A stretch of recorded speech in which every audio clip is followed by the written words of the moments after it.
Olá pessoal, aqui é Leonardo Montes, trazendo mais uma reflexão, hoje dia 18 de novembro de 2018, e dando continuidade à nossa série sobre Umbanda e a imprensa, nós traremos aqui a segunda parte do tema Cardeal declarou guerra a Iemanjá.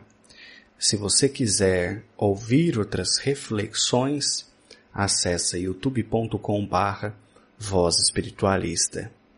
Muito bem, no episódio passado, no primeiro áudio a respeito desse texto, que foi publicado no jornal O Semanário, no ano 1958, eu fiz a leitura e alguns comentários a respeito do edital da matéria.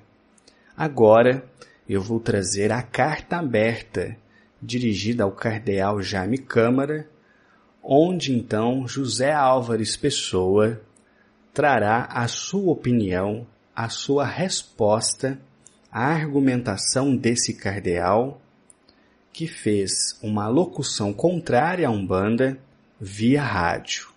A matéria é um pouco extensa, a qualidade não está boa, então pode ser que na leitura eu tenha que repetir algum trecho que não esteja muito legal na digitalização, ok? Mas vamos lá. Tenho em minhas mãos o recorte de um jornal de 5 do corrente que transcreve a locução do cardeal Jaime Câmara no programa Voz do Pastor, no qual este padre da Igreja Católica adverte as autoridades policiais do Rio de Janeiro, a que chama de displicentes e inoperantes, contra o culto que nós, umbandistas, prestamos nas praias da Divina Iemanjá, na noite de 31 de dezembro, que lhe é tradicionalmente consagrada, e incita-as ao desrespeito à Constituição que garante a liberdade de cultos. À vista de tão grave acontecimento, resolvi dirigir ao Cardeal Câmara algumas palavras de protesto contra a clamorosa injustiça que cometeu contra as nossas autoridades, sempre tão ciosas no cumprimento do seu dever e não displicentes e inoperantes, como as classificou. Contra as falsidades que se contém na informação que lhe prestaram sobre a realização das brilhantíssimas homenagens a Iemanjá, e também a advertência. Diz o Cardeal Câmara: testemunhas oculares nos afirmaram que o tal culto a Iemanjá provocou muita embriaguez. Até meninas de 12 anos tomaram parte em grupos que passavam copos de cachaça de boca em boca, além de, com tão pouca idade, fumarem grandes charutos que as deixavam tontas, que em tais condições caíssem em transe. Quem admira? O trecho demonstra, primeiro, a absoluta ignorância do ritual umbandista nas festas de Iemanjá e, portanto, falhas de informante. Uma perspicácia fora do comum, além de má-fé, do cardeal Câmara, que taxativamente declarou que as meninas tomaram parte nos festejos tinham 12 anos. Que precisão!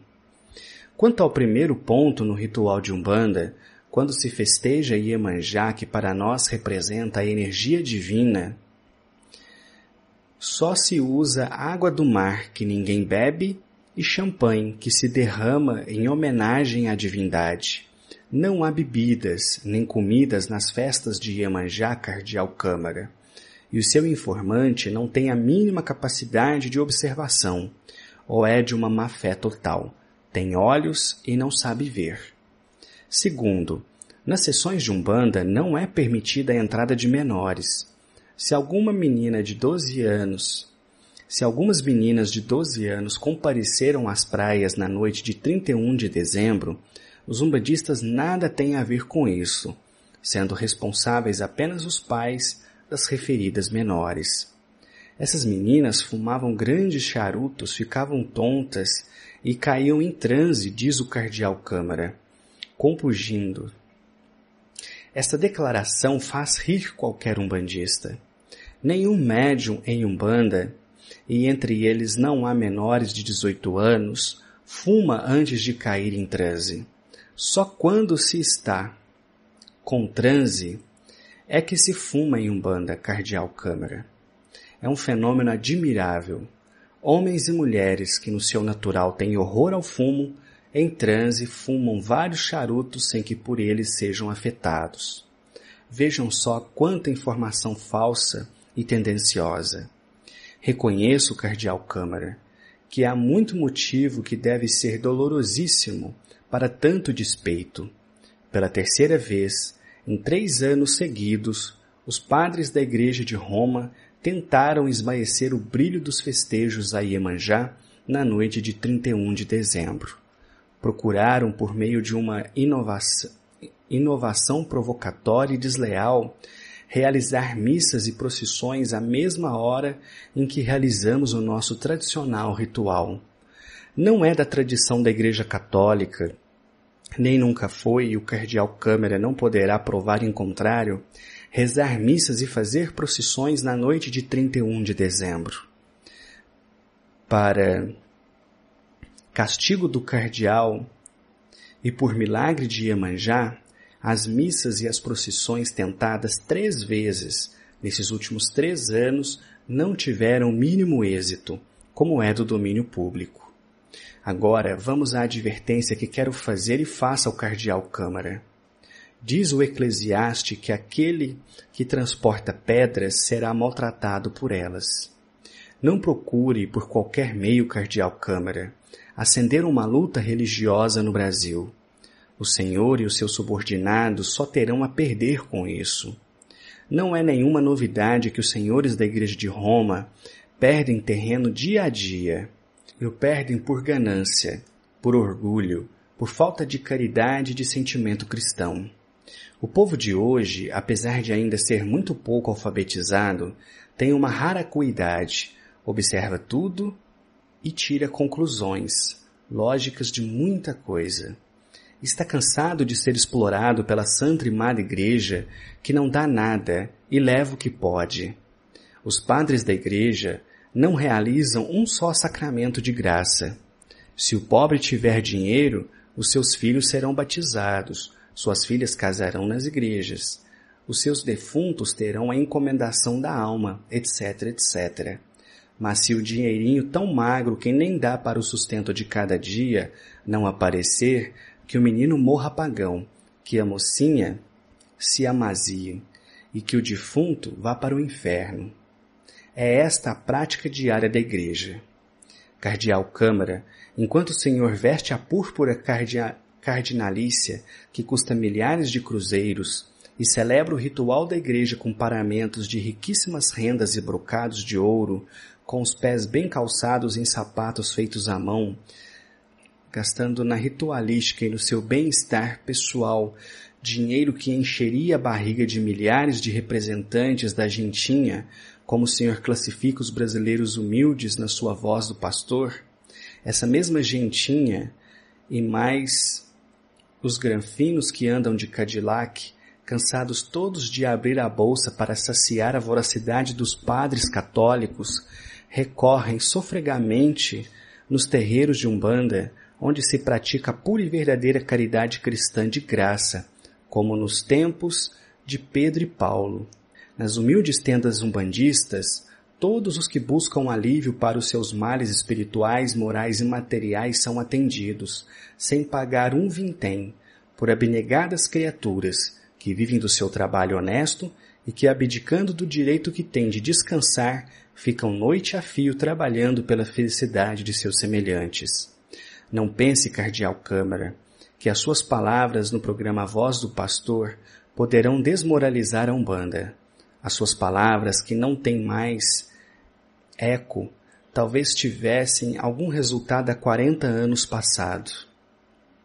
Mas hoje, quando milhares e milhares de pessoas, e entre essas contam-se católicos aos milhares, acorrem diariamente às tendas umbandistas e ali são recebidas sem se levar em conta a que religião pertencem, se têm ou não têm dinheiro, se são ou não são gentinha, se andam ou não de Cadillac, e ali são atendidas uma a uma com a maior paciência e caridade cristã, as suas palavras são como as sementes daquele semeador de que falava o doce Nazareno, que caíram ao longo do caminho e viram as aves do céu e comeram-nas.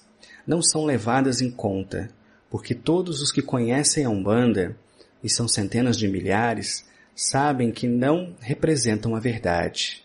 O povo cardeal Câmara, e por povo quero dizer o Granfino e a Gentinha de que o Senhor fala, está sofrendo, e todo aquele que sofre procura o lugar onde sabe que receberá o alívio e conforto. A Igreja Católica, que é essencialmente política e de espiritual só tem a fama, não conforta nem dá alívio a ninguém. É tirana, ávida de poder temporal, avarenta, acumuladora de tesouros que não reparte com os pobres. Não segue há muitos séculos os ensinamentos do Cristo, tão doce, tão humilde, com seus pés descalços e a sua roupa de pano grosseiro. A Igreja perde pé dia a dia e fatalmente sossobrará. Esta é a advertência que desejei fazer-lhe e a que lhe faço, cardeal Câmara, pedindo ao doce Nazareno, a quem tanto amo, que faça descer a paz sobre o seu espírito conturbado. José Álvares Pessoa, presidente da Tenda Espírita São Jerônimo. Muito bem. Como eu disse a vocês, o texto tem algumas falhas, então a leitura fica um pouco difícil. Mas a gente consegue fazer aqui algumas reflexões muito importantes hoje em dia. A primeira coisa que me chama a atenção é a coragem e a inteligência de José Álvares Pessoa ao responder o cardeal, ao mesmo tempo de forma polida, mas taxativa, dizendo claramente por A mais B todas as verdades e todas as mentiras, e principalmente dando um verdadeiro sabão no cardeal para que esse percebesse o erro que comete e ao mesmo tempo uma advertência sobre os caminhos da Igreja Católica, que não são novidades para ninguém, não é? Então, quando eu li esse texto pela primeira vez, eu fiquei absurdamente admirado com a inteligência, a capacidade, a articulação, argumentos bem colocados, bem ponderados, e isso me faz pensar muito no que vejo hoje em dia. Porque, infelizmente, eu tenho visto muitas respostas de dirigentes, pais de santo, etc., que, com perdão da palavra, não tem pé nem cabeça. São defesas apaixonadas, sem lógica, sem razão, sem senso, que passam muito longe da argumentação poderosa que José Álvares Pessoa trouxe aqui nesse texto, não é? E segundo momento, o que me chama a atenção é sobre a oferenda a Iemanjá. Como ele disse que se usava apenas a água do mar e se derramava champanhe sobre ela. Eu fico pensando, que diria José Álvares Pessoa se pudesse ver o que se faz hoje nas praias de todo o Brasil em homenagem a Iemanjá? Uma verdadeira bagunça e uma imensa produção de lixo. São colocados barquinhos, espelhos, pente, um monte de bugiganga que não serve para nada, a não ser para emporcalhar o mar. E depois, no dia 1º de janeiro, tudo quanto é site mostra a bagunça que ficam as praias, né? Então, eu acredito que ele ficaria muito triste em ver que uma comemoração tão simples como derramar champanhe na água, fazendo ali as suas orações e o seu pedido, tenha se transformado nessa baderna e nessa bagunça que nós vemos hoje em dia, não é? Porque, infelizmente, muitas pessoas ainda não se conscientizaram do que é uma oferenda, para que ela serve, e acham que muito material significa aceitação, o que é uma tremenda bobagem. E a gente tem causado um verdadeiro impacto ambiental, sem contar que a imagem da religião fica manchada todo dia 1º de janeiro. Bom, depois ele também coloca uma coisa muito interessante, né, sobre o cuidado que se tem com os menores de idade, dizendo aqui que eles sequer eram admitidos nos terreiros de Umbanda, e é verdade. Ainda hoje, muitos terreiros antigos, menores de idade não podem sequer entrar, a não ser que estejam acompanhados dos pais. E beber e fumar nem pensar. É um cuidado que nós temos que ter hoje em dia também em nossas casas, né? Não oferecer bebida alcoólica, nem charuto, nem cachimbo, nem nada para menores. Tá? Isso é muito importante considerar. Bom, depois ele vai explicar um detalhe muito importante e que de fato é o diferencial da Umbanda, a caridade. Caridade sem procurar remuneração, sem fazer distinção entre ricos e pobres, sem cobrar nada, sem colocar nenhuma taxa. É por essa razão que várias vezes eu gravei aqui no canal falando sobre isso, e muita gente não gosta, porque infelizmente hoje na Umbanda tem muito lugar que está cobrando e tem muito lugar que disfarça a cobrança em cursos, onde para você poder aprender Umbanda você precisa pagar por isso. Ora, eu tenho certeza que se José Álvares Pessoa estivesse aqui e visse isso, ele muito provavelmente também se posicionaria contra, porque ele aprendeu Umbanda diretamente com Zélio de Moraes, com o Caboclo das Sete Encruzilhadas, e sempre foi fator de honra, nunca, jamais cobrar, seja para atender, para orientar, seja para ensinar. Há uma grande campanha hoje na internet para naturalizar a cobrança, disfarçada em formas de curso. Então o indivíduo dá um curso e com isso ele cobra. Então para você aprender Umbanda, você tem que pagar para alguém. Não se aprende mais Umbanda sentado no toco escutando o preto velho falar. Hoje se aprende Umbanda com pessoas. E isso me parece algo terrivelmente perigoso, ainda mais considerando que é preciso pagar por isso. Então, nós não podemos esquecer do que ele está dizendo aqui, que a Umbanda recebe todas as pessoas, sejam ricas, sejam pobres, tenham elas a religião que tiver, venham de onde vier, necessitem do que necessitar e serão atendidas sempre da mesma forma.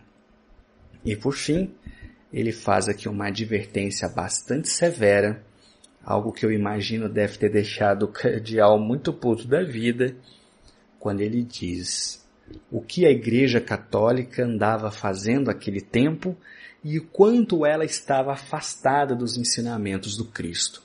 É justamente esse cuidado que nós temos que ter hoje na Umbanda, porque novamente, assim como aconteceu na década de 80, eu começo a perceber um afastamento dos princípios.